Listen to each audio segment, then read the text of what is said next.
Good morning. Thank you for joining me in this morning mindfulness practice.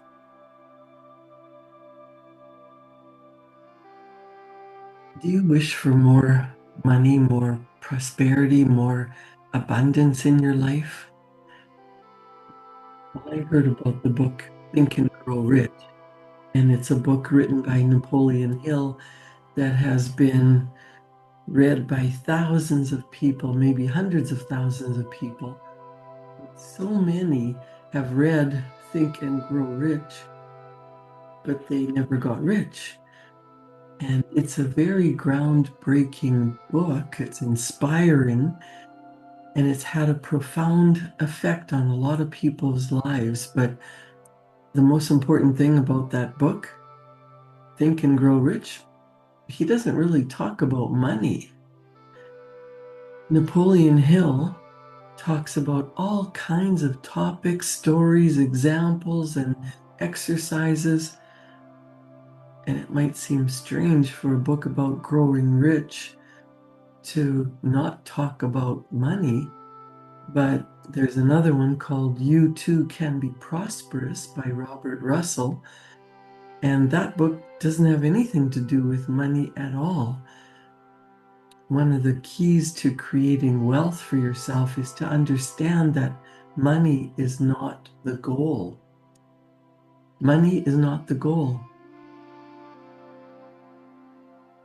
I was mentored by the late great Bob Proctor, and he talks about thinking into results, and often talks about becoming prosperous, but not just about having lots of money, because in the long run, that doesn't make you successful. That doesn't make you happy. That doesn't change your life. And sometimes it makes people more miserable by having lots of money and having given up family and friends, life and adventure. What all of these authors want you to know is money is not the goal. And Bob Proctor even wrote an entire book about that. He says what these authors like Napoleon Hill and Robert Russell have come to understand is that creating wealth has very little to do with focusing on money. Really, what it has to do with is your mind, your attitude, and the way you think. It sounds so simple, but most people really just don't grasp it. When you think of living a wealthy life, what comes to mind? It's probably not a home on a tropical island or owning your own airplane. Maybe it is doing what you want whenever you want. And maybe you do want to live in the penthouse suite or have properties all over the world or even have your own island. But you probably didn't imagine piles of cash. Most people don't think about 7, 8, 9-digit bank accounts, but Bob Proctor says Webster's dictionary defines wealth as an abundant supply. It doesn't say an abundant supply of money, does it? Money only has value because we believe it to. It's printed on paper that's actually quite worthless. And in this day and age, most people don't even carry cash. It's invisible transactions. You press a couple of buttons and money is transferred through the magic of the invisible realm from your bank account into someone else's bank account. You don't even see it. You don't even handle it. When people say they want to make a lot of money, it's not cash. It's what they want the things that money can be traded for, the cars, the islands, the homes, the airplanes, but most of all, they're pursuing the ultimate luxury, the freedom of time to enjoy it. Maybe you want to give something to society, you want to create a legacy, you want to run a business, you want to have a business that runs itself and can employ a lot of people and help them earn a lot of money so they can take care of their families. But when Bob Proctor says money is not the real goal, that is precisely what he means. The goal is simply not amassing financial wealth, but rather an ongoing journey of growth, both personal and financial. That can be a tough concept for many people to grasp. After all, we've been taught our whole lives that the point of making money is to accumulate as much as we can. That's looking at it backwards. I'm sure you've heard the phrase, money can't buy you happiness. Well, that's like Bob Proctor says, that's like saying you can't drive around town on a refrigerator. That statement is equally ridiculous. Of course, money can't buy you happiness, but what it can do is make you comfortable enough that you no longer need to think about it. You don't have to worry about where the money is going to come from to pay your bills. Money consumes us if we don't have it. The price of most products and services is continually increasing. The people who have an abundant supply don't worry about money. But if they didn't have money, they sure would be thinking about it. It consumes our time and our energy. It reduces our infinite mental and creative powers to a worry machine. That's why you need to break the cycle and stop making excuses and to realize that money is not the goal. When we think about people who have made great successes for themselves, they're not people who chase money. They are people who understand the mind. They are not thinking about earning money, they're focused on what they're doing. This is where you have to understand that the path to wealth is a mental game that you play with yourself. Saying money can't buy you happiness is a defensive statement that we learn to make to justify to ourselves why we don't have it. Wealthy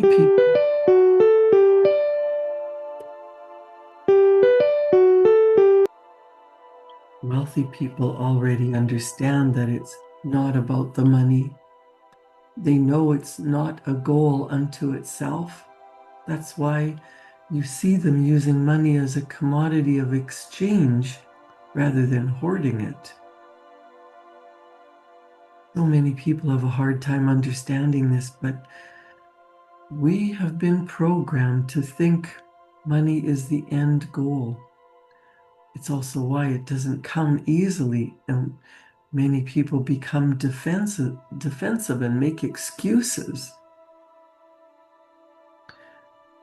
Bob Proctor would say, one of the easiest ways to show how money really works is to think of it as though it were water. A drop of water by itself is nothing. It's tiny, it's powerless. You can think of it as a single dollar if you'd like. Not much can be done with it. As the drops of water gather together, they gain mass and momentum. They flow into small streams and then into rivers, creating a torrent of abundance. The abundance of water has moved mountains and carved vast canyons. It has literally shaped our entire planet. but only as long as it's in motion. If it stops and pools, if there's no inward and outward flow, it stagnates and abundance begins to evaporate. That's the same is true with money. Many people think you need to have a great deal of money to accomplish anything of value. That's simply not true. Just like water, even small amounts of money applied in the right way can be deceptively powerful. Only a small amount of water rushing in a mountain stream will knock you off your feet. The secret is not in the amount, but in the motion. Money works in exactly the same way. As small amounts are invested in opportunities that produce cash flow, they come together to form a river which provides a constant stream of wealth. If you study the law of circulation, you'll begin to understand that these people are a conduit for money to flow through. It's not a stopping point. You don't hoard money, you get it to work for you. When the average person looks at the very wealthy, millionaires or billionaires, I assume there's something unique or special about them, that maybe they're more intelligent and savvy than normal people. This assumption is both true and false. They're wealthy because they have thoroughly internalized the mindset of wealth, and that can never be taken from them. If they lost everything and went broke, they would get back on their feet and become wealthy again, because they've come to understand how money works. That understanding is imprinted on the subconscious mind, much like the wrong information is imprinted on the subconscious of almost everyone else. There is a fundamental difference between the extremely wealthy and everyone else. They live and work, laugh and love, and they have ups and downs just like you and I do. They have the exact same number of hours in a day as everyone else, but they do quite astonishing things with their time, while most people do very little. What's the difference? On one hand, not very much, and yet it's everything. It's how you think, how you feel, and what you believe about money. We all know the cliche, seeing is believing you. Seeing is believing. Bob Proctor suggests that that's a very skeptical and negative view of the abundant and limitless opportunities that life has to offer you. It tells you you can only trust what's in front of your nose.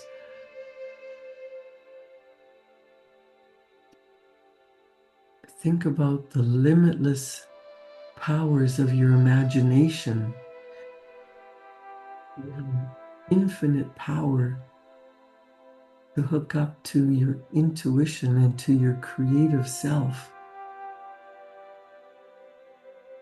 The cornerstone of the mindset of people that are wealthy in every area of your life is a mindset of belief.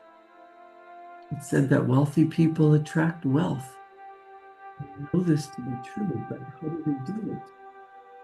They expect it. In their mind, no doubts cloud their goal. Nothing causes them to pause or hesitate. They don't worry about failure because in their mind's eye, all they can see is success. Bob Proctor carried around a copy of the book Think and Grow Rich by Napoleon Hill everywhere he went. And for over 60 years, he read at least a small part of that book every single day. Napoleon Hill interviewed hundreds of successful, wealthy people, and what he discovered was each of them had become successful in a different way. They all had a certain mindset in common. Because they expected success, they attracted opportunities that other people did not. They were able to see solutions that others could not. They're not born with special powers or special skills or what people would call a sixth sense. They became more aware. Gaining awareness is simple. It's just not easy. It has to do with your mind.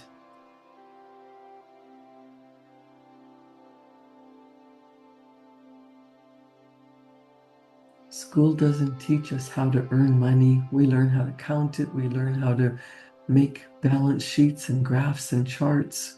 We can account for every last penny. You can even have a doctorate degree in economics and still be broke because you never learned how to earn money. Most people trade their life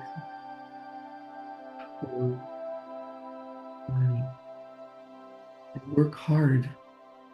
But the hardest working people, if you look around you, are the ones that seem to have the least amount of money. There's no job security.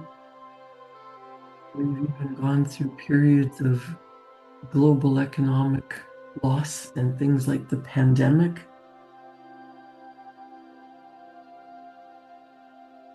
If you believe that there's security in a job and you lose your job, many people became totally demoralized, anxious and stressed and worried.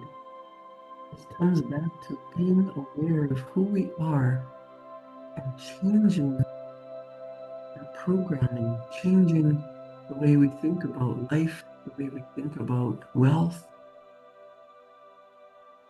Most people get stuck in what they're doing and we sweep things under the rug. That's why we say things like money can't buy happiness. What we have to do is abandon the excuses and open our mind. Become aware of yourself. How would your life change if your awareness expanded? People don't earn $50,000 a year because they want to earn $50,000 a year. They earn $50,000 a year because they're not aware of how to earn $50,000 a month. It comes down to expanding our level of awareness. And the more you do that, the more you're going to win. The first characteristic of wealthy people is a willingness to listen to their own inner wisdom. But if you look around you, if listening to the masses of people made you rich, everybody would be rich. We know that's not the case. As human beings who are sensitive and spiritual in nature, it is the most natural impulse in the world to seek counsel from those close to us, our loved ones, our close friends and colleagues, but we need to look at their results before we follow their advice.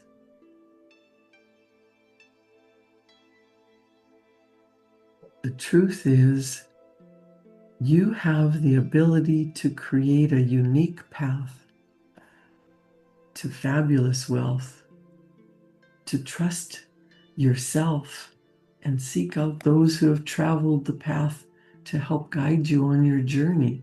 And you have to be willing to let the comments of the critics and naysayers just slide off your back. There will be many people who will tell you your dreams are unrealistic, your goals are far-fetched, and that seeing is believing leads you directly to a life only based on perception. And for most people, that can be a life that they hate.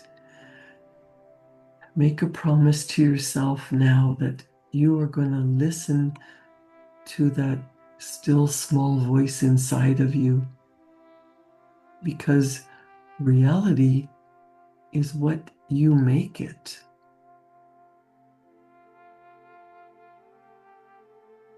Successful people often view defeats and failures as opportunities, not obstacles. They understand that wealth is a process. It rarely happens overnight.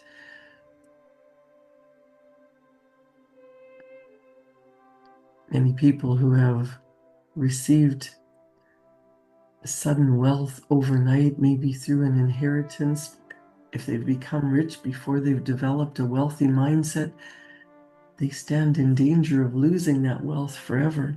We've all heard about lottery winners who ended up penniless a few years later because they were never taught to think wealthy. But lasting wealth that frees your mind from preoccupations and distractions and stress and worry and doubt.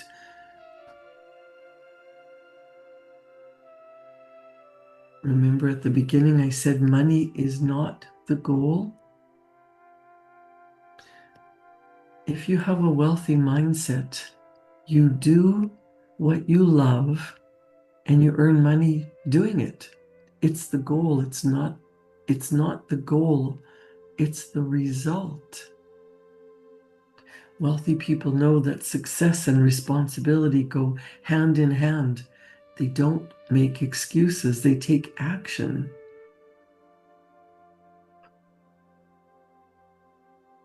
There's no such thing as lack of potential.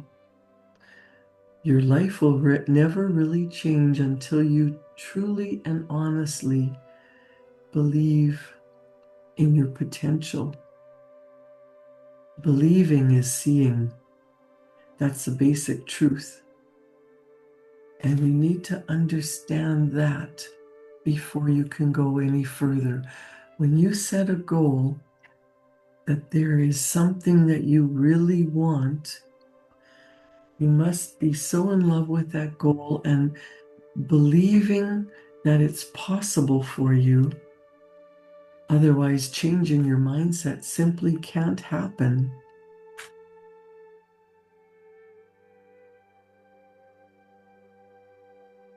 Money is not the goal. It's a tool to achieve our real goal of living our lives according to our dreams and starting to grasp our limitless potential. Financial success is not wealth. It's a consequence of achieving real wealth. That's what separates the truly wealthy from the rest of the world. Finances, employment status, and time constraints do not control their path to success. Believing is seeing. They are absolutely focused on their ultimate goals. What is a deep desire that you have?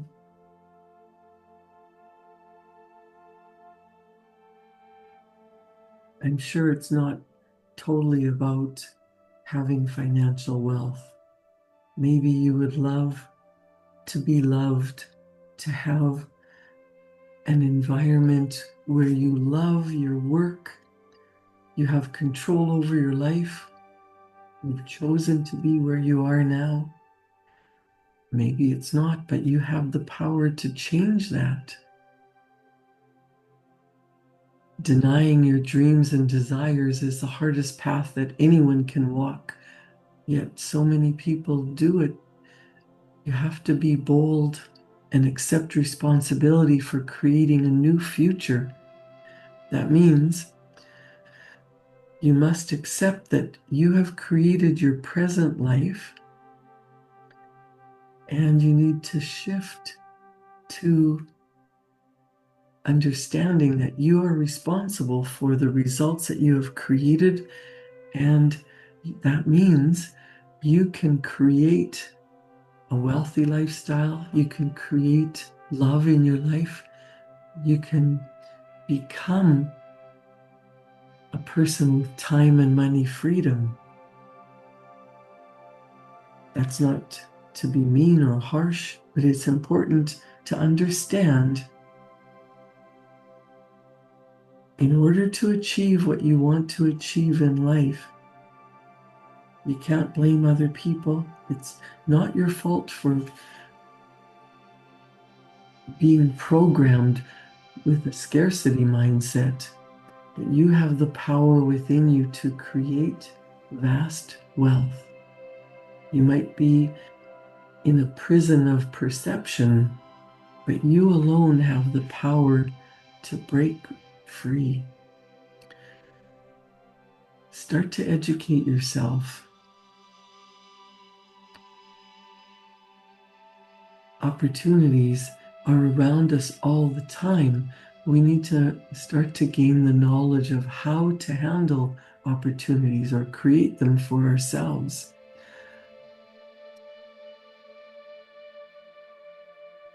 I want you to write down something that you really, really want. Whether it's millions of dollars in your bank account, but it's not about the money, it's about what you're going to do with it. If you won the lottery today, what would you do? What would you do for yourself? How would you be living? What would you do for your family and your friends? What kind of business would you start? Would you start a charity? Would you build houses for the homeless? Would you invest it and give all your money to make other people's lives better? I said at the beginning that money has to flow. It has to be in circulation, just like water. Wealth is not about accumulation, it's about circulation. And the only difference between you and a billionaire is a difference in mindset. Believing is seeing. You must believe that your goal is possible for you before you begin to see anything happen in your life. And money is not bad. It only enhances who you really are. Creating wealth is about adding value to people's lives. Start to visualize your wealthy life. Remove any negative thoughts from your mind and concentrate on the positive. Focus on what you want for your life rather than worrying about your problems. Start to create an image of what you would do with that money, what you would do with that time and money freedom. Write about it as if it's happening right now, and get into the practice of gratitude, thanking the universe for what you already have and for what's on its way to you. Thankful for the wealth that's already in your life, the wealth of abundant blessings. What can you be thankful for today? Write down 10 things you're grateful for. Get into that vibration of gratitude. And then, if ideas don't come to you on opportunities to take advantage of to start to create wealth in your own life. Thank you for joining me in this morning mindfulness practice. Enjoy your day, and I'll see you back here tomorrow morning at 7. Thank you.